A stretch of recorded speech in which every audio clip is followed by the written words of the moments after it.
let yourself rest. Really, really, really important, because with COVID, there can be very intense exhaustion. And if a person tries to continue on pushing, working, getting up and doing whatever that is, it can really negatively impact your outcomes.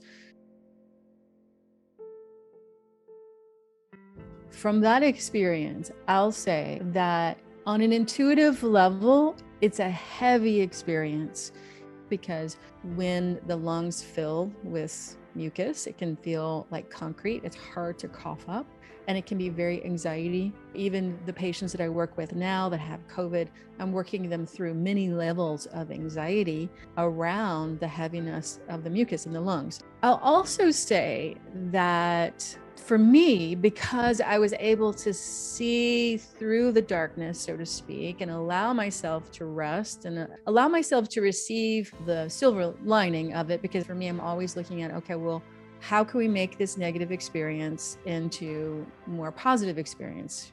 So for me, I really use that time to deeply rest, not only at a physical level, but on a spiritual level, like allowing my psyche to rest, allowing my physical body to rest, and addressing my deepest fears, because along with COVID, there is a fear of dying. So it gave me another opportunity to face my death, because the more we actually can die before we die, the more we can actually be free in this life. Also, in that process, find a balance between letting your fears run and at the same time address your fears, especially from a higher place, because you don't want to merge with your fears and then all of a sudden sink into them. So with any level of fear, if we don't address it, it can be like a dog chasing us, right? So we need to turn toward our fears, address it with love and care and a lot of courageousness and our strength, so that they can be seen and relaxed through. And that in and of itself will really help decrease anxiety. It will help in the flow of your natural life force.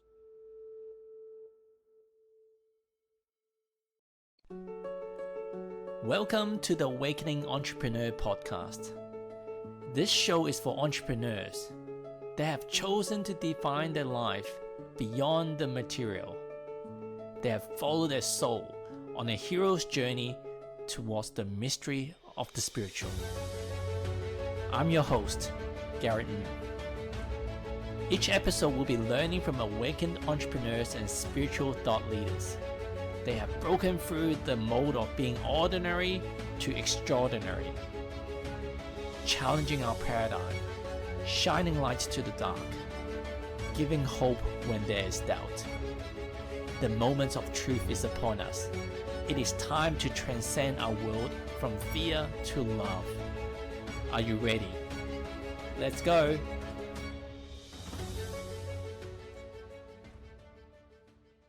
Welcome to today's Awakening Entrepreneur Podcast. Today I've got a special guest, and her name is Dr. Melissa Sophia Joy. If you listen to that name, I'm just going to read it again. Dr. Melissa Sophia Joy. Like that just sparked joy and the divinity within all of us. So to read out a little bio that I've got in front of me, Dr. Melissa Sophia Joy suffered abuse and trauma as a child that led her to become a spiritual seeker over 30 years ago. During this time, she has led through multiple spiritual initiation, which have landed her on the doorstep of where she is today, the founder of Sophia Healing Academy. And she also pioneered a somatic awakening methodology as well. And I also want to read to you on her website, the sophiahealingacademy.com. There's a particular page that talks about her dark night of the soul journey. So I'm not going to read through the whole thing. I'm just going to read the start, which I found it very interesting. So it starts like this. Although I do have a lot of training, one of those core aspects of my healing mystic heart has come from a decade-long dark night of the soul experience. This experience rips from many of my identification, which included being married, being a director of an academic program, and one who was financially secure. However, what was difficult was that because of my ability to walk between the worlds, I was thrown into navigating the memories of a multitude of traumatic past lives over thousands of years. This process started years earlier, but now escalated to that point that was no escaping it. This experience was gut-wrenching, and I definitely spent my share of days living in unwashed sweat and crying into a bowl of ranch-flavored kale chips. So I thought it was like interesting, but at least it was like humorous at the same time, and at least you were eating healthy. So I was just sharing with Dr. Melissa how this podcast started. Like, as 40 plus years of life as an entrepreneur, I've never heard of like dark nights of the soul. Nobody like told me about it. And none of the personal development events like really educated me on that. And if you're listening to this, I'm sure that you resonate to some degree on what that is. So with Melissa having to go through like such a long process, is someone that I think by her sharing how she navigated the journey is going to really help some of the listeners, if not all of us, find our own path. So thank you for being on this podcast, Melissa. Thank you so much, Carrie. I so appreciate the invitation to be here. So you were saying on your website, it talks about prior to the awakening, you had it all, like from Western philosophy standing, like the external stuff that one could seek, one has been conditioned to chase. So what was life like? Well, at that point, I was living high, so to speak. I was married. I had a baby, actually a toddler at that point. And I was directing this program at New College of California called Consciousness, Healing, and Ecology. I was writing a book on spiritual activism. And I thought I had it all. I was like, okay, well, I have my future mapped out and here we go. And then slowly but surely, the college closed. I would say out of the blue, but it went through a dying process over months, which actually depleted my savings because I wasn't being paid. And then at that point, my husband and I separated. And that was really the beginning. That was the physical collapse. Later on in the year, that was 2008, there was the financial collapse. So it got worse. We ended up having to go bankrupt. And then the most difficult thing was at that point, I started really feeling, sensing, knowing that part of my journey in this lifetime, a very, very significant part, I'll say the spiritual aspect of this lifetime, was and is to heal really difficult lifetimes. For whatever reason, whether it's a curse or a blessing, I have had the ability to remember many, many, many, many lifetimes. And there has been so much trauma, not only in these memories, but what I've perceived in the collective of humanity over thousands of years. Now, we know this historically. We can just look back in history books and say, oh, yes, well, this war and that war and the plagues and the famine and all of these different things.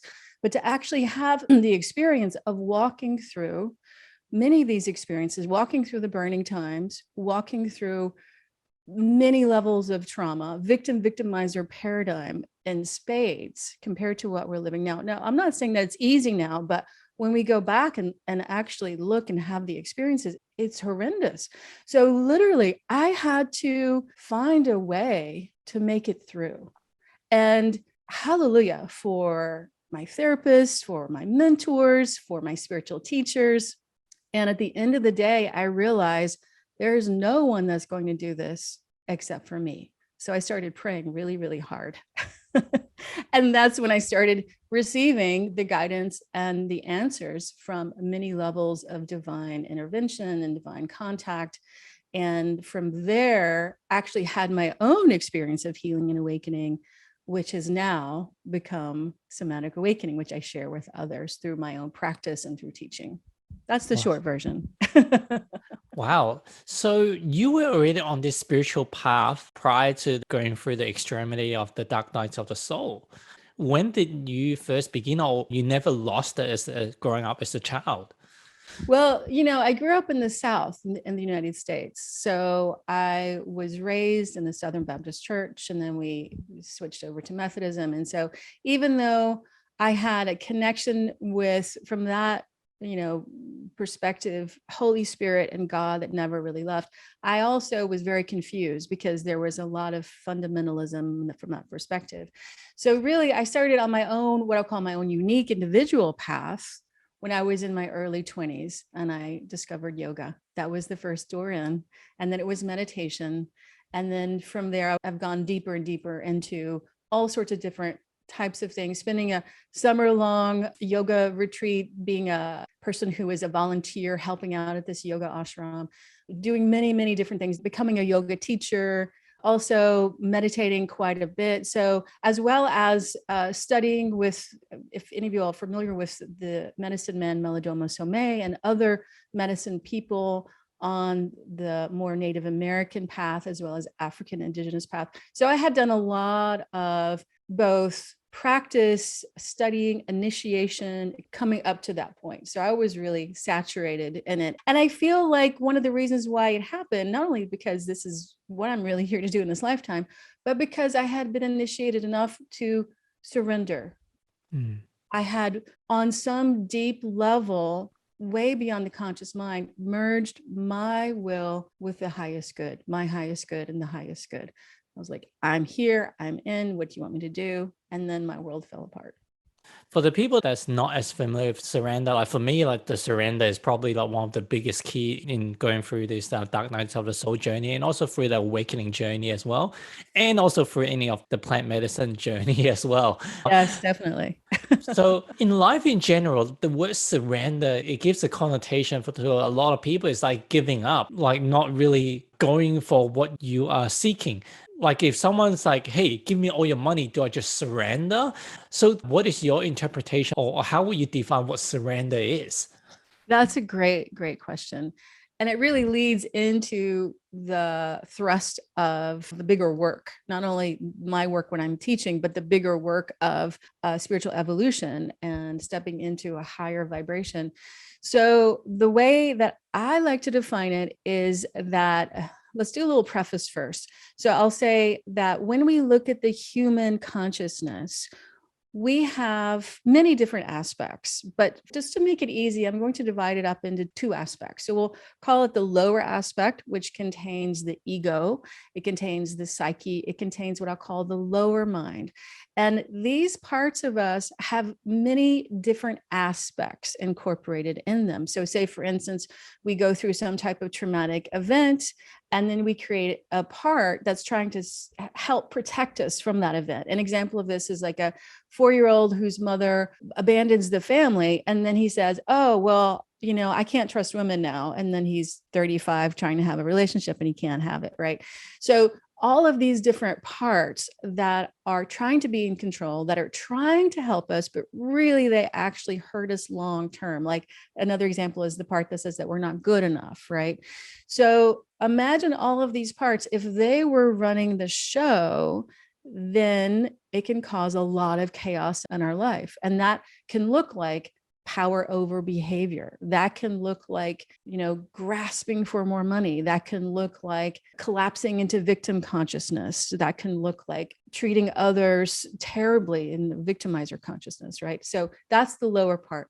When I say surrender, what I'm really talking about is surrender to our higher self, surrender to all aspects of that. So that could include at the lowest part in terms of what I teach, the lowest aspect of that is what I call adult consciousness. It's part of our higher mind and our higher ego, our higher consciousness, which can be connected to infinite intelligence, our higher self, which has many different aspects to it. For instance, the higher self witness consciousness, which is something that I use a lot of in somatic awakening, as well as our own connection, what I call the conduit of divinity. And even beyond that, our unified intelligence, a unified oneness, and all that is, right? So when I say surrender, what I'm talking about is really trusting our higher consciousness enough to lead, to have that our higher self and higher consciousness sitting in the seat of our lives at the head of our table, so to speak, and leading our lives. And that can take quite a bit of work because we have to really come into relationship and healing and softening and care for all of these hurt, contracted parts in the lower ego in order for that to happen. But for sure, it's not waving the white flag. It's not surrendering like, oh, I'm going to give up. You know, I have no free will. No, that's not what we're talking about at all. As a matter of fact, you get more integrated to your sovereign free will when you connect and live from your higher self. I guess one of the insights or one of the tools for me is that when most of us try to meditate, at least early on, we say, okay, stop the mind and I just want to be at peace. No thoughts, stop thinking. And then even though we consciously make the decision of no thinking, thoughts still coming through. At certain points, I started questioning like, where are these thoughts coming from? Is it coming from me or is it coming from outside? It could be a combination. But so when I get certain thoughts, now I kind of try to decipher, is it one of the signs that I'm getting that a lot of the times it may be in conflict with our identity of our ego self. Like, for example, if I'm a successful entrepreneur, there's a deal to be done with whatever amount of dollars that seems tick all the boxes. But then there's a thought to say that, hey, this is not the path for you. So am I getting a sign or am I just like overthinking it? So how do you know that it is the path of your adult consciousness or the higher self is guiding you towards? Then that way, am I surrendered to that or am I just surrendering to something I don't even know what I'm surrendering to? Exactly. That is such a great question. Because this podcast is called Awakening Entrepreneur, I want to give an example first. And it's actually something that I just recently went through in the launching of Sophia Healing Academy.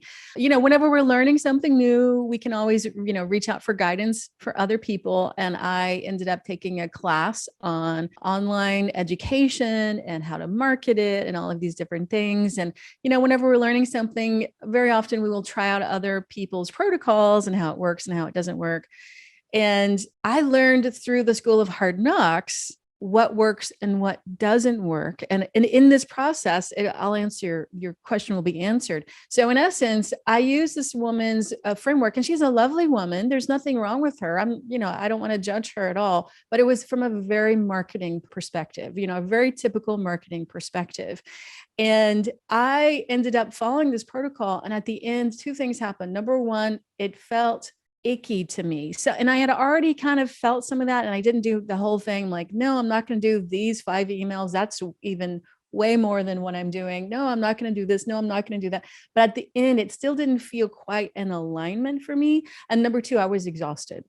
And I thought that I was following, and I was following in the sense and following and surrendering to the divine and the higher information that was coming in. I was surrendering in the sense of the information that was coming in. It felt really pure and really good, and was very grounded in that. But how it was articulated, I realized, oh, this didn't feel right. And so one of the things that I like to tell people is that the human journey is that of experience. From the divine's perspective, there is no wrong choice. And that can be really difficult for us to understand, especially when we're in this dualistic perspective and we're light workers and we're like, this is the way of the light, and they are not following it, right? Even in doing that, we're dividing and we're really connected to that dualistic consciousness. But when we move into the flow, that's really where we want to be, moving in the flow. What I like to say is being in the middle of the river, letting go of the sides, as the Hopis say. There's this beautiful prophecy that they gave about letting go. This is the time of letting go of the sides of the river and being in the middle and flowing with the flow.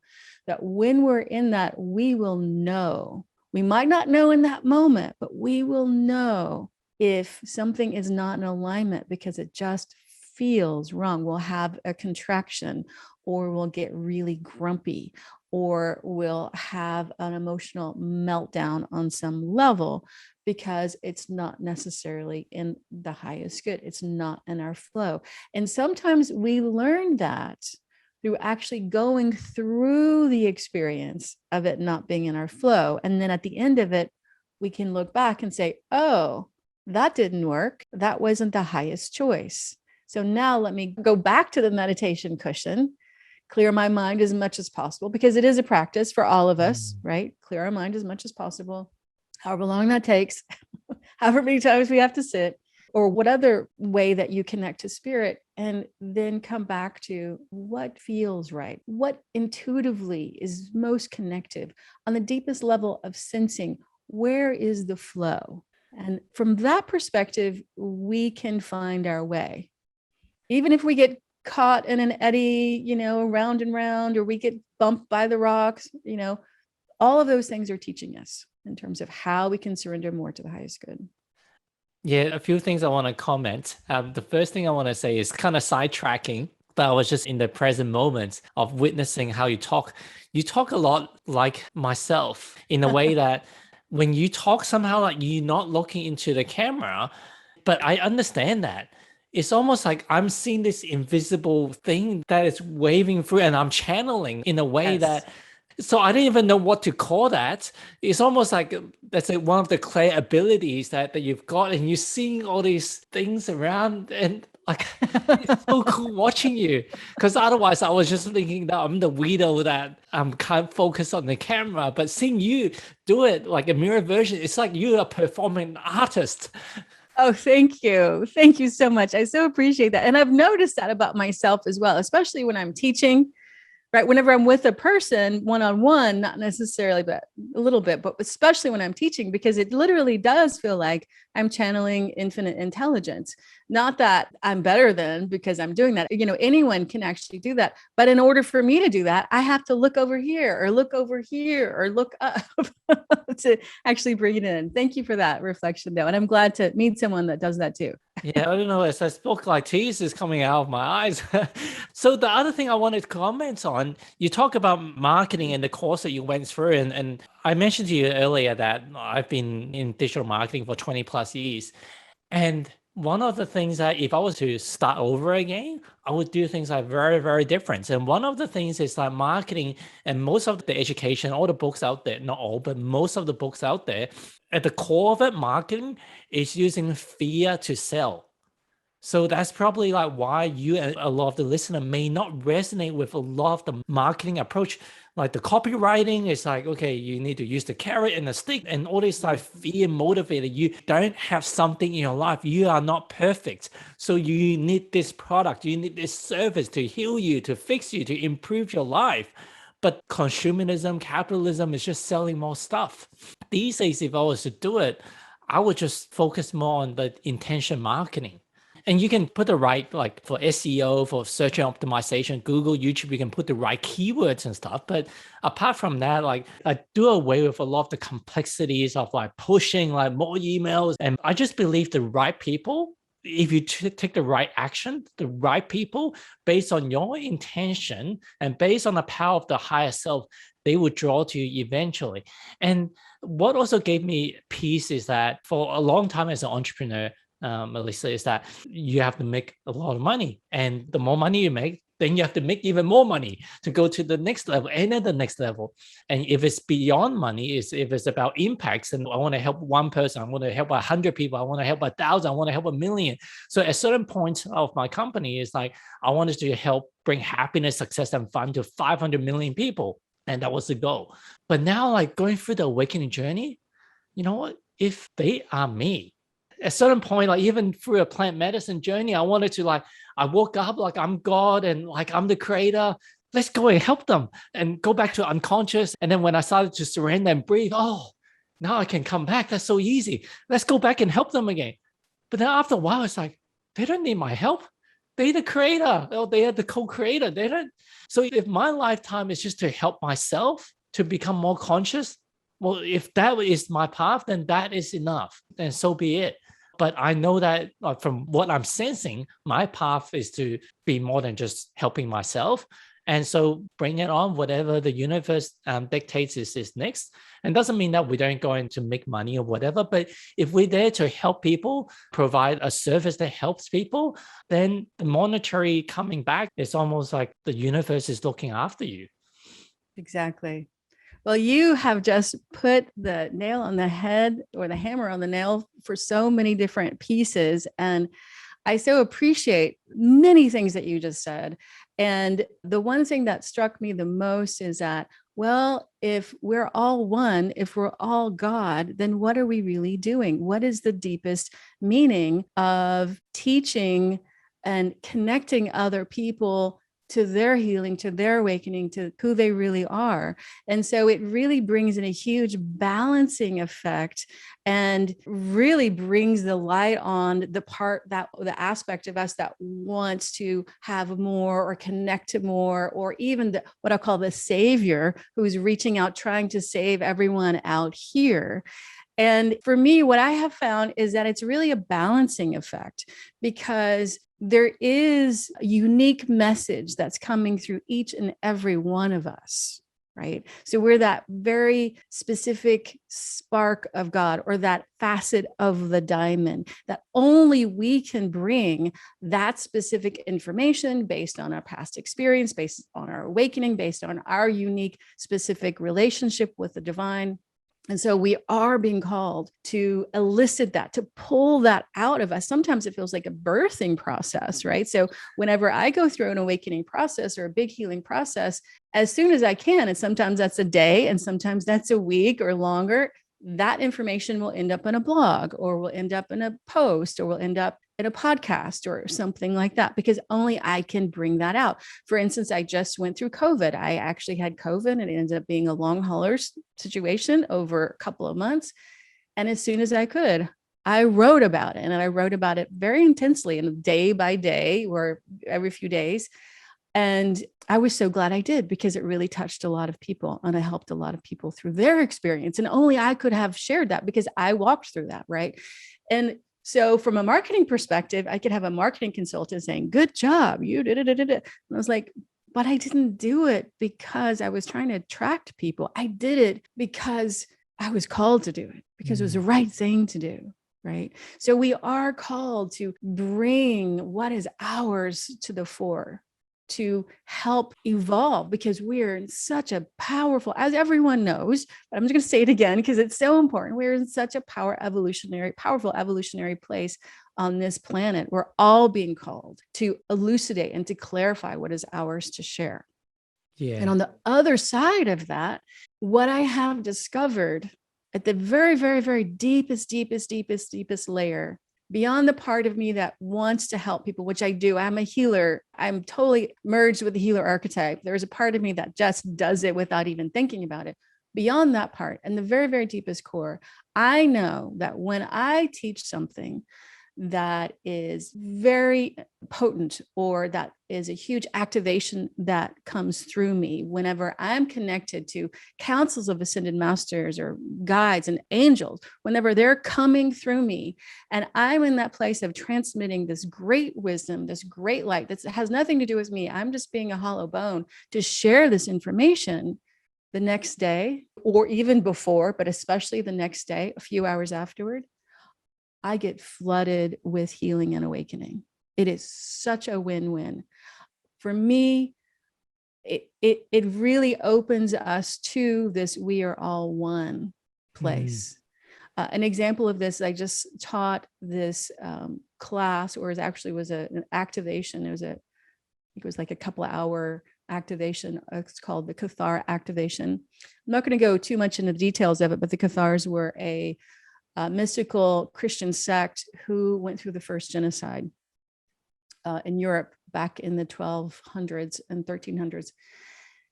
So there was a prophecy that basically that said that good people that are aligned to the ways of the Cathar, which is basically means the way of love, are returning. And that, yeah, I remember you mentioned about the Cathar, and I tried to look it up. How do you spell it? It's Cathar. Okay. Cathar. No wonder I was spelling with a K. Oh, right. So anyway, the reason why I'm bringing that up is because I received such an incredible download of information. I literally came into a unified consciousness of my divine angelic nature, which I had never had before. And I'm saying this because this, to me, this is the epitome of sharing that story. When we share at this very high level, then we receive at that level. So it is such a deep layer of a win-win consciousness. And that, to me, really connects into this unified whole, that we are all one together, that as we share, we receive, that we are all connected in that place. Wow. One of the pieces that flashed in front of my eyes as you were speaking, we're all one while we're here, like it showed me like pictures of my kids. I could completely see them like, hey, let's do role play. You go to sleep and I'll wake you up. And hey, let's play. Or maybe they'll play with Legos or soft toys or whatever. They'll fight with each other as part of the role play. And so we on this world, like divisiveness and fighting and sleeping and waking up, that's part of the experience that we wanted to create.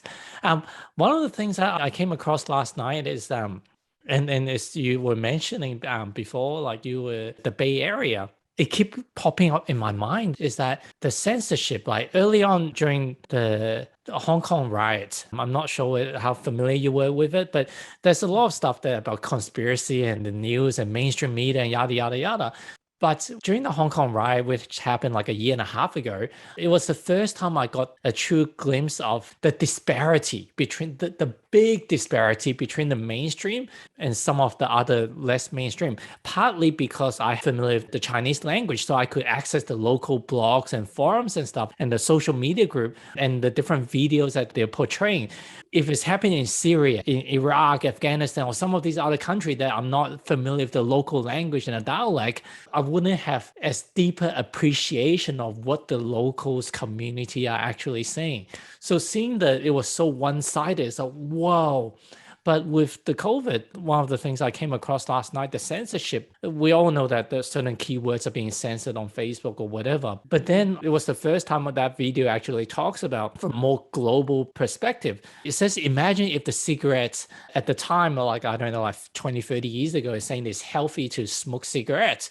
Imagine that the counter views of that you're not allowed to say that it's unhealthy or it's dangerous, that it causes cancer by smoking cigarettes. All those are being censored.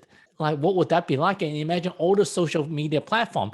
Back then, there was no social media platform. But imagine when you're on the call, when you're using your phone, you could not even tell people, or even in your writing a letter to your friends or your family, you're not allowed to say that smoking is unhealthy for you. What that would be like. And that's pretty much what is happening now. So I wanted to ask you, like, you the first person that I know personally that's actually had COVID. What's your perception of what COVID is prior, and how do you feel during the journey, and what's your insight from that experience? Hmm. Well, that's a very multi-layered question. Well, it's interesting because we had something earlier on, my daughter, myself, and my partner, before the testing came out, that the testing of COVID, right? So we didn't have a chance to test it. That felt very, very, very much like COVID. I ended up not fully getting it, because what would happen is that every time I would go in and I would meditate and I would clear it out, and it felt like this, I'll just say it felt like a really, really dark energy. It felt like a very dark energy. It did not feel completely natural to me at that point. Now, I don't know for sure if we had it or not. I wrote about it, I blogged about it, I had a podcast about it at that point. And then recently, we had another round. My partner and daughter had it. And the way that they had it in a sense of like, oh, more than likely they had it before because it was pretty mild. I had just launched Sophia Healing Academy. As I said before, I was exhausted by the end of that process. And I got it, and it ended up lingering. I had a high fever for over 14 days and ended up lingering for over 2 months. And I still feel a little bit tired, more than normal. So that was, I think we got it in May, something like that. So it can last a few months. Now, from that experience, I'll say that on an intuitive level, it feels very, very heavy. It's a heavy experience. And I'm really grateful that I have done all of the spiritual work that I have, because when the lungs fill with mucus, it can feel like concrete. It's hard to cough up, and it can be very anxiety ridden. And so, even the patients that I work with now that have COVID, I'm working them through many levels of anxiety around the heaviness of the mucus in the lungs. Like, you can breathe. I did have an oximeter basically. So it was testing my oxygen. I never went below normal. And as soon as my other patients that I've recommended that, they're like, oh, thank you so much. This has helped me so much. I can relax now. Do you go to the hospital or you're at home? No, I never went to the hospital. And the oximeter, basically, which tests the oxygen, it helped me stay at home because I knew that I was in the healthy ranges of oxygen. Now, I'll also say that for me, because I was able to see through the darkness, so to speak, and allow myself to rest and allow myself to receive the, what I'll call the silver lining of it, because for me, I'm always looking at, okay, well, how can we make this negative experience into more positive experience? I'm sure you've heard of, oh, well, we have lemons, let's make lemonade, right?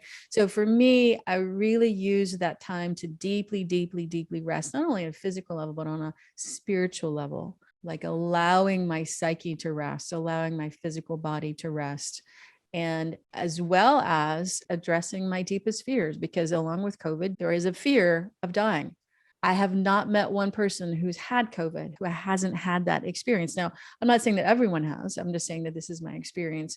Whenever you really have it intensely, like some people just have it for 3 days, even though you have to be in quarantine for 14 days, but some people just have it really mildly and they're like, oh, I'm done. It was like a bad flu.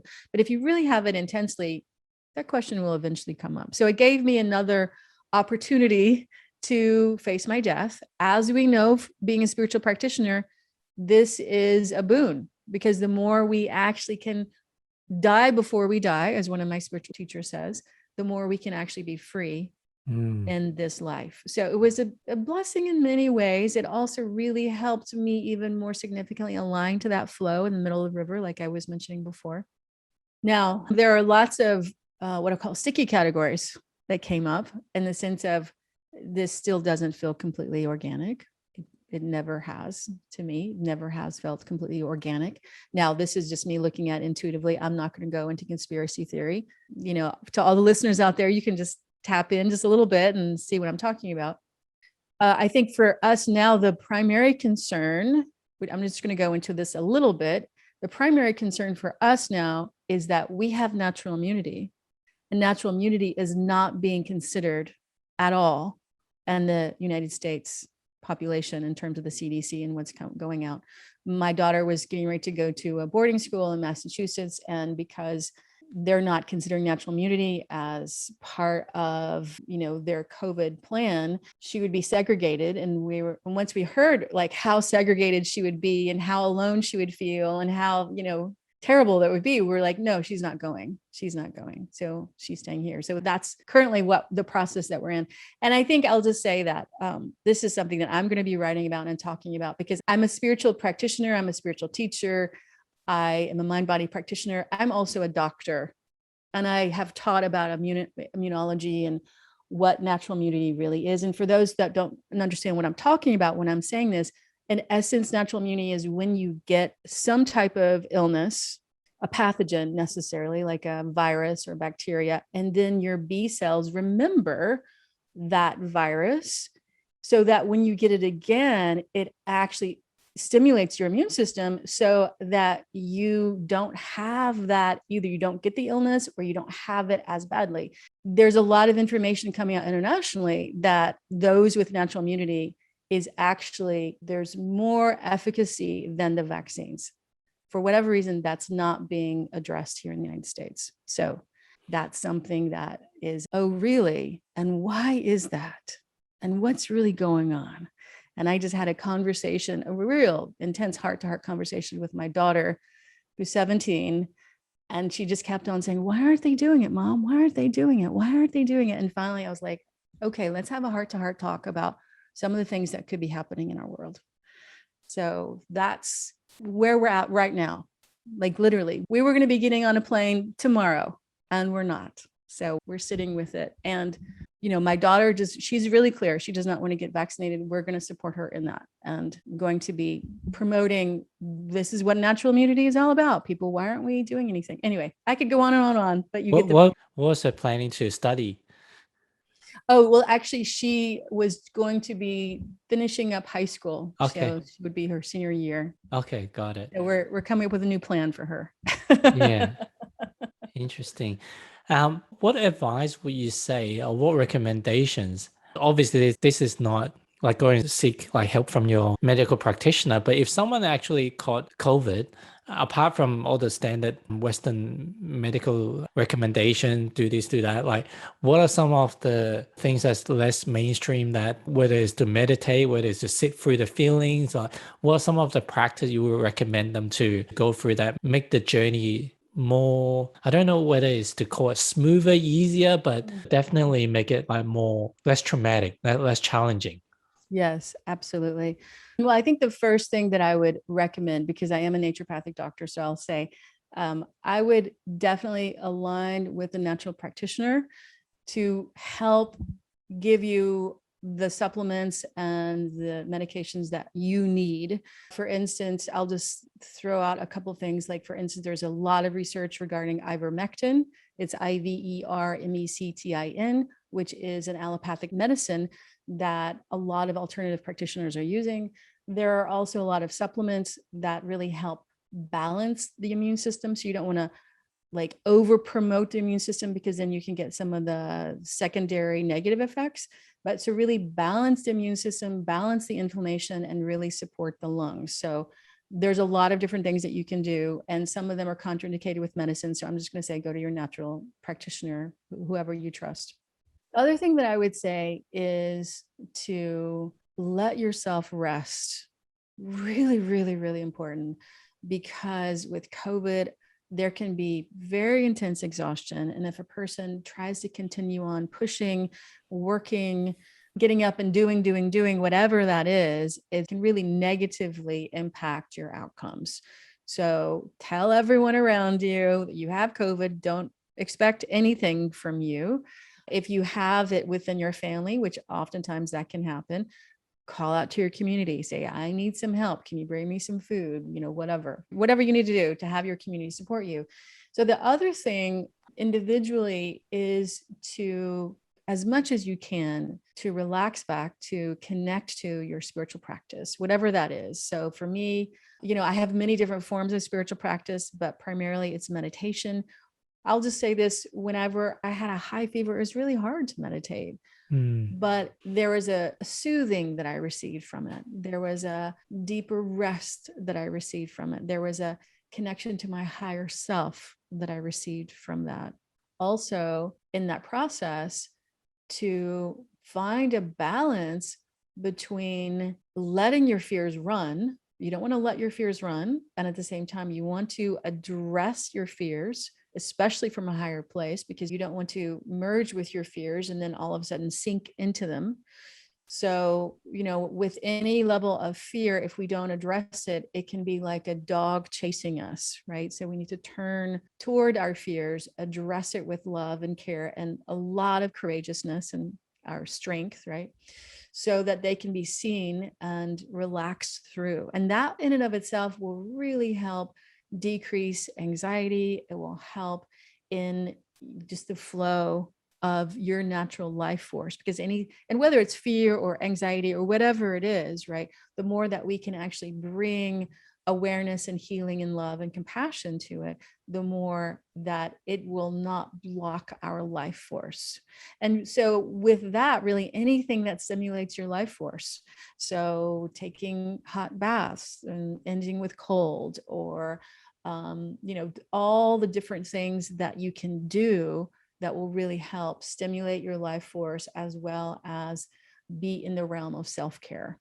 Wow, what a grand way for you to launch the Sophia Healing Academy, that you Yes. like let me jump on stage, let me demonstrate to you what the different modalities of healing that one can go through. And rather than someone that just talking the talk, I'm going to walk the walk and show Right. you how it's done. Yes. Thank you for saying that. I really appreciate that reframe. I think that for part of me, I'll be completely honest here. For part of me, I was like, oh man, I can't believe I have COVID now. So many people are looking up to me. And, a lot of people are like, oh, well, she's a spiritual teacher. She shouldn't get COVID. And boom, I got it. And so, there's that kind of fear. So I so, so, so appreciate that reframe. And, that's how I run. I'm very forthright. I, as much as possible, share with vulnerability and want to really again, be in alignment with what my soul's passion is, which is being honest and vulnerable around my experience so that it can support you and your experience. Yeah, I'm sure we get from this podcast, we're going to cut out specific videos on something related using keywords like healing from COVID. And so as more and more people have fear around it or are starting to have symptoms of it, they would want to find someone that can show them the way on how to overcome this condition. And if you haven't gone through it, like I want to listen to you, or maybe you wouldn't resonate as strong as someone that's actually gone through the journey themselves. So I look forward to sharing that with the world. One of the things that's been popping up, I wanted to ask you is that as a spiritual person that have like 10, 15 years of like spiritual wisdom, when you went through the dark nights of the soul, like did it feel like it was, oh, that's the dark nights of the soul? Because I had no idea that was happening. I didn't have a terminology around it. I'm thinking life is so difficult. Like, why? Like, and that forced me to go inwards. But you said, I know what that is. This is the remedy. This is the protocol. Obviously, reading from your blog, it wasn't like smooth sailing. It wasn't like a piece of cake. But like, how did it assist you in navigating, or maybe it didn't assist that much by knowing it intellectually, but going through it is a completely different thing? You know, I did have a awareness of that terminology, dark night of the soul. And I had also had teachers and mentors who had gone through that experience, not the same way that I did, but I understood like, oh, there's a process where your life collapsed. And then on the other end of it, you're put back together and you're more wise and aware and in many cases awake. So I had an awareness of it, but I'll be honest with you, in going through it, the intellectual awareness didn't really serve that much. It was, a little bit of a framework that I could lean back on. But when your life falls apart and you're on your knees and you're praying to God, what do I do here? I'm completely feels like you are at some points of the journey, you're incapable of making a clear choice. And I'll just say that before this happened, I was very capable. I was very much in control. I was a director of a program. I knew exactly what was going on. And then, one thing is taken away and another thing and another thing and another thing and another thing. And then you're just like a puddle on the floor and you're like, I don't know what to do. I completely lost it. Apparently I'm not going to be writing this book anymore because now my life is in chaos, all these different things. I am writing a book, but it's a very different book at this point.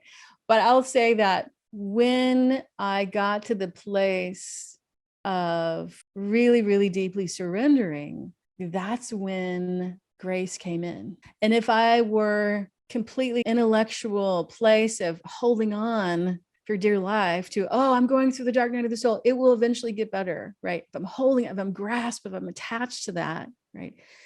I don't think that the doorway, the foyer of the temple gates necessarily would have been opened as much for allowing the grace to really come through.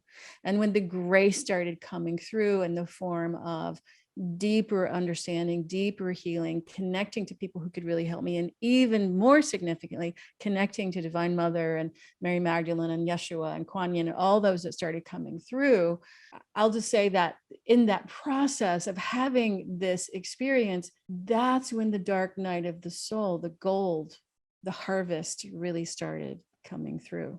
So it was in that big surrender, that place of letting go, even of the intellectual understanding of what was happening. I'm conscious of the time and I've got quite a few questions, but I prioritize this one as the last question I want to ask you. Is your name Dr. Melissa Sophia, especially Sophia Joy, is that your birth name? Because as you speak, like I only came across the book. I said to Margaret yesterday as well, one of our mutual friends, I recently came across one of the book called the Sophia Code, and I've never heard of Sophia using as a name of Christ consciousness. And then from that book, I was introduced to Green Tara, which I saw on your blog, Kuan Yin, which you just talked about, Mary Magdalene, a lot of the different avatars that I've never heard of prior to this. Kuan Yin I have because of the Chinese traditions, but not the full story of how she came about. So just to see like Joy, I've always like really resonated with, and you see like Sophia, and obviously you started the Sophia Healing Academy. Was that your birth name and surname as well? Well, actually, the answer is yes and no. So my surname was Melissa Joy Patterson. So my middle name was Joy. And so I switched Joy to my last name. And Sophia came in. I'll tell you this awakening story. This is when the grace really, really first started coming in. It was actually in 2008. This was the first awakening experience in the dark night of the soul, time frame. I won't go into the whole story, but I'll just say that I had this incredible experience of a minister saying he was sorry for all of the men of the cloth who was a part of the burning times. It was such a powerful, powerful experience. And for me, at the end of it, I was just bawling. It was so beautiful. And I really felt an essence of the Holy Spirit coming in. Fast forward that night, in the middle of the night, I was awakened in this Kundalini process. My body was shaking. I had an understanding what Kundalini was, so I wasn't totally freaked out. But I could feel this feminine essence. We could call it the Holy Spirit. It was definitely feminine essence moving through me, clearing things out of my system. And at the very end of that experience, this booming voice that said, "You are of the Order of the Magdalene." And at that point, I didn't really understand what the Order of the Magdalene was. I understood who Mary Magdalene was, but I didn't really understand. And then fast forward a few years later, I think this was back in 2012, 2013, I was at a meditation retreat, really working with some of the darkest material that I've ever worked with in my psyche. Beyond, beyond, beyond. It was so dark. It was so intense. And at that point, I realized, I knew from my own experience and what I had received, that if I had the ability to sit with this darkness long enough from a place of love and compassion and my higher self-awareness, that it would transform. So this is probably day 3 of sitting with this. And what happened was that right at the point when I was getting ready to give up, it was so difficult. I mean, literally 3 days sitting with this really dark material. I was like, part of my voice was saying, this is never going to go away.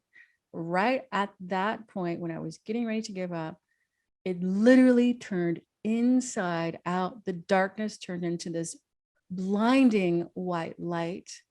And Divine Mother, as Sophia, showed up and said, "I am here with you. I have always been here with you. I love you unconditionally, and you are safe now." And my body was vibrating and shaking. I was crying. And I knew at that point that I had come back home to finding the divine inside of me. And I also know that from that experience, not from an intellectual level, but from a grokking, knowing somatically, spiritually, that we all have that inside of us. So Sophia, to me, is in essence the Holy Spirit. In Christianity, there's Father, Son, and Holy Ghost. But if you actually were to go back in time and really look at what the early mystical Christians were up to and what was really being shared and what books were taken out, all of those different things, you will see that Holy Spirit is Mother, Holy Spirit is Sophia. And so the Sophia Code actually came out. I forget exactly what year it came out, but I was well in my relationship with Sophia when the Sophia Code came out. Of course, when it came out, I completely devoured it and did all of the initiations and activations. And I very much deeply respect Kaya Ra for putting that work out into the world. And it really helps me even more in really solidifying. I already had a lot of relationships with the Ascended Masters and Avatars, but really solidifying those relationships even more. So a few years ago, in another meditation retreat, Sophia came to me and she said, "You have an option here of taking on my name as you embody me more and bring this essence out into the world." And I was like, "You got it. I'm all about it. Yes, let's do this." So on my 50th birthday, I actually had a name changing ceremony. Wow, the rebirth. Sophia Joy. Thank you for sharing that.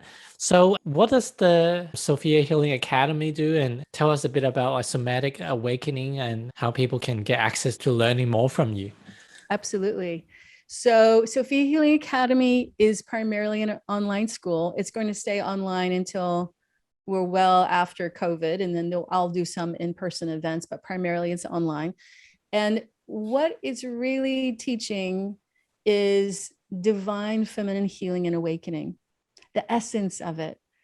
So in essence, what it's doing is that it's helping us, first of all, we're connecting to our higher self, all the different aspects of the higher self that I talked about before, bringing that into relationship with the parts of us that believe that we're not divine, that we're not good enough, that we're less than, that, that have the false belief that we are better than, right? The better than, less than dichotomy, which is all false. So in essence, what it's doing is that it's bringing this divine higher awareness into healing and softening and clarifying, and ultimately alchemically transforming these lower dense energies inside of us so that we can embody our higher self and awaken our divinity inside. And there are many different ways to connect. There are free meditations, there are free things online. There are also, I have a free webinar coming up in October. I also have a 7-day break-free meditation coming up. And then I also have different classes. I have a practitioner course in body healing and freedom, which is actually a prerequisite for the practitioner course, which is a longer practitioner course for those who want to dive in deeper into this information and or become practitioners of somatic awakening. And somatic awakening is the title that I gave of the process that I just shared. So it's the healing modality and spiritual practice. And for the people that get to connect with their higher self, or let the higher self to come down more with a greater level of connectivity, what would that be like before and after? What are some of the things that you've witnessed your clients, your students gone through? What is the difference in their life? Yes, it's a very, very, very significant difference. I'll just say this: when a person has trauma, there can be many different levels of trauma in one's life.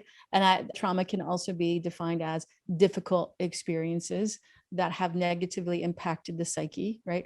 So when a person goes through this experience, at first what will happen is that they'll have more of an awareness and a relationship with the negative parts that actually are running. So whether it be like, oh, I'm a terrible mother, I'm just like my other mother, or my mother whenever I was raised, or I have to always be on this anxious path because I'm afraid of survival at this very core level, or I'm just not good enough, whatever it is, right? So you become aware and in relationship to those parts so that when they come up, when they rise up, you can see them. Oh, I see you. I understand now where you came from. And in that process of awareness, the part is no longer in charge. So that's the first layer. The second layer is actually bringing in the higher self into the somatic awareness, and doing that alchemically transforms the contractions, the charge, the energy, the emotions. You still will have the memory, but it's no longer as charged. So at the end of the journey, as you move toward the end of it, there is an incredible sense of peace. There is this sense of fluidity in one's life. There's more joy. There's more connection to divine wisdom. There's more, in essence, flowing with the river, flowing in the middle of the river, and life becomes so much easier. And very often the external challenges that actually sparks the trauma or the challenges, somehow it just dissipates. And if it doesn't, it just doesn't bother you. It's a non-issue anymore. That's right. That's right. It's either is a non-issue where there's so much of the charge that has been dissipated, or it might come up again, but it's at a very different level. It no longer affects you the same way. It's just, oh, okay, now I'm at a higher level of working this through, but it's not like what it used to be when it would drive us crazy and cause a lot of chaos. Awesome. So can you share what is the best way for people to connect, your website, your social? Yes. So the website is Sophia Healing Academy. So that's all one word. And Sophia is with PH. So Sophia Healing Academy. I also have many different Facebook pages, Melissa Sophia Joy, as well as Dr. Melissa Sophia Joy. I also have a group on Facebook called Divine Feminine Healing and Awakening. I'm also on Instagram under Melissa Sophia Joy. So there's many different ways and formats to connect. And I will post new events on the website. You can also sign up for newsletters. and get all that information, lots of free stuff. You can go and check it out. Awesome. So I'll add these to the show notes. Thank you once again for being so generous with your time and your wisdom. And I love the joyous energy that you brought forward. Talking to you today is like talking to part of my soul. And I'm so grateful for it. So if you resonate with any of the stuff that you've heard today, go visit her website and check out the free meditation and her courses that she offers. And if you enjoy the podcast, support us, like, subscribe, comments. I'd love to hear from you. So thank you once again, Melissa. Thank you so much, Gary. It has been a joy being here with you. Love you.